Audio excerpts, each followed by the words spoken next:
Hi, this is JD, and thanks for visiting GetMoreTechHere.com. So today what we want to do is we want to solve the problem of how to do if-thens, or basically to put a value in a cell if a condition or something in another cell is true or false. It's a little bit programmery, you know what I mean? It's kind of the kind of thing that programmers do all the time, if-then statements and case statements, but um, if you know of something that basically is either going to be true or false, it can only have two states. If-then is your perfect thing. There's other ways to do things that I've talked about in other lessons, and I'll mention those later, hopefully. This one is one where we're basically going to take a look at one value, and if it's true, we're going to put one value in there in the new field, and if it's not true, we're going to put a different value. So today, my problem I want to solve is I want to say something different about each of these movie actors based on whether they're male or female. So what I'm going to do is put something in this physical description cell for each of the actors based on what gender they are. So my test is going to be if the gender is female, I'm going to put the word beautiful in here. And if it's not female, I'm going to put handsome because I'm going to assume everybody else is male. And I put some test data in here for Arnold, Julia, Jennifer, Clint, and Bruce. Right now I'll show you how the formula is going to look. I'm going to widen it out a little so it's easier to see. So you always start a formula with equals. If, and then first you do what's called your logical test.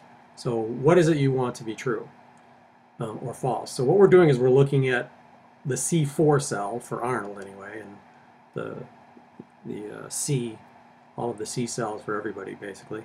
So if C4 equals male, and then you do a comma, what do you do if it's true? If it's true, I'm going to put the word handsome.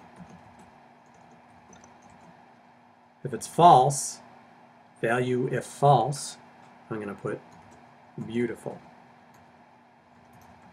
So I want to describe all men as handsome, male actors in my database or my spreadsheet as handsome, and all of everything that's not male, I'm going to call beautiful. So I assume in this situation I have two values. So I have success. The value in my C4 field was male, and I got handsome for Mr. Schwarzenegger. So I'm going to copy this down to all the other four. So let's see what happened.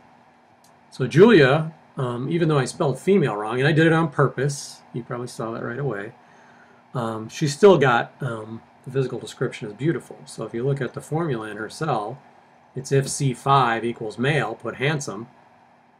But if it doesn't equal male, you're going to put beautiful. So it puts beautiful in no matter what. So basically, if this equals, gender I don't know, even though I definitely know what gender Julia Roberts is, it's still going to say beautiful. If I put male for Julia, oops. If I put male for Julia, it's going to change to handsome. So that's one of the limitations of the if-then, unless you want to get really fancy with it, is that it tests for one value, and that if that value is false, it puts in your other value, basically what you could call your default value. So Clint's in good shape. He's a male. He's handsome.